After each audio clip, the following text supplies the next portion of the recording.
Good morning, welcome to Headline Focus here live on Core Politics with me, Rob Double. It is Tuesday the 15th of May 2018. Let's have a look at what's making the news today. So to start off with, a warning from a Tory mayor, city mayor, metro mayor as they're called, the mayor of the West Midlands, Andy Street. He's gone public. He's been pretty quiet over the whole Brexit negotiations up until this point. He's now gone public with quite a blunt warning to the Prime Minister, effectively saying, get this wrong and you will destroy thousands of jobs. Now, he's done this in the Times Red Box series. Just a few quotes here. If we get this wrong, we will see the unintended destruction of thousands of jobs in the automotive industry in the West Midlands, noticing there on the car manufacturing being the big emphasis for him. He highlights as well in the article the need for working technology to be in place in order to minimise disruptions for companies and therefore minimise the likelihood of anyone moving out of the UK post-Brexit.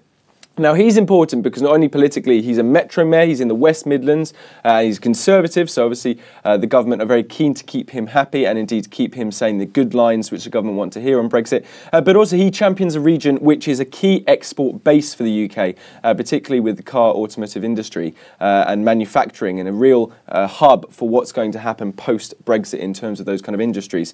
Now, he said that really any suggestion of friction in terms of the moving parts of the car industry, in terms of where supply is going to come from around the world and indeed around Europe and where it's going to be assembled in the UK, any changes to that, or rather anything made more difficult, could result in European car companies moving their entire operations from the UK completely, and hence is the warning that he's put forward. Now, this comes in the context of what's happening this week and indeed today. The Brexit War Cabinet Committee is reconvening again to discuss the customs union again. There is still no apparent way forward in terms of an agreement on the customs union, whether it's the max FAC option, maximum facilitation option, or it's the new customs partnership. Downing Street saying the Prime Minister hasn't really got a preference, but really the reports last week indicated that she was far more for a customs partnership than anything else. Also off the back of what's been going on in Downing Street with regards to Conservative MPs, reports are that all 315 Conservative MPs have been invited for briefings on the customs union by Downing Street staff, including Gavin Barwell, who's of course the Chief of Staff to the Prime Minister. Some reports coming through that in particular the Prime Minister and Jacob Rees-Mogg clashed quite bluntly yesterday regarding talking about the customs union, specifically in the context of Northern Ireland. No doubt more lines will be coming through on Brexit and the customs union, specifically from those meetings today, so keep an eye out on that. Next up, something more international and something you should be aware of from Boris Johnson, the Foreign Secretary. Now, there is pressure on the Foreign Secretary for a response to what happened yesterday and the violence in Gaza. Now, Médecins Sans Frontières says that reports that 55 Palestinians are dead, 2,271 injured, including 1,359 wounded by live ammunition.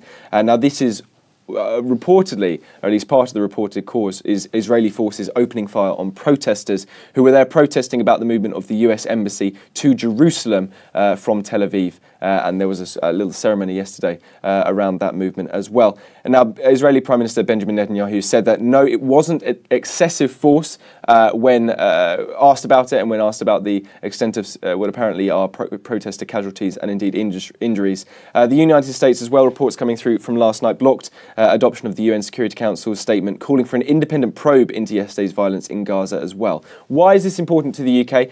Well, Boris Johnson, the Foreign Secretary, is in the Commons about 11:30 this morning for Foreign Office questions. Expect that issue to come up, and you should keep an eye out on what he's going to be saying in terms of the UK lines in relation to what's happened yesterday.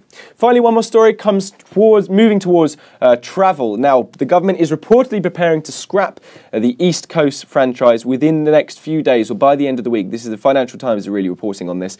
Government is preparing to scrap it completely. Within days, Virgin Stagecoach have been hit by multi-million-pound losses, reportedly. It's the third time in 11 years, or would be the third time in 11 years, that the government has had to get involved in this franchise, and particularly get involved in the agreements to prop it up, or rather ensure that there aren't any degrade in quality or anything like that. Now, it had been known for a while that the franchise was not sustainable. Chris Grayling, the Transport Secretary, has indeed said that the franchise was unsustainable, or rather has been reported as saying that it is unsustainable. But a humiliation for the government in the sense that they were forced to reprivatise in 2015 the franchise, despite fierce opposition. And obviously it's not great in the context of politics as well, with Jeremy Corbyn pushing for a renationalisation of the railways. And this leads on to what the solutions are to the franchise if Chris Grayling decides the government needs to get involved. There are two options really, and that's for a temporary renationalisation of this line into nationalised hands until something something can be arranged, or there will be a signing of a temporary non-profit or non-for-profit contract between the two operators, Virgin and Stagecoach, as a sort of temporary solution. But again, expect reportedly that to be coming out in the next few days, if not the coming week or so. That's pretty much it for today, and indeed this week. You're up to date. Don't forget you can find all the latest on what we're doing here on Core Politics on our Facebook page and Twitter right here. But from me and all the team here at Core London, have a fantastic day. See you tomorrow morning about 9 o'clock.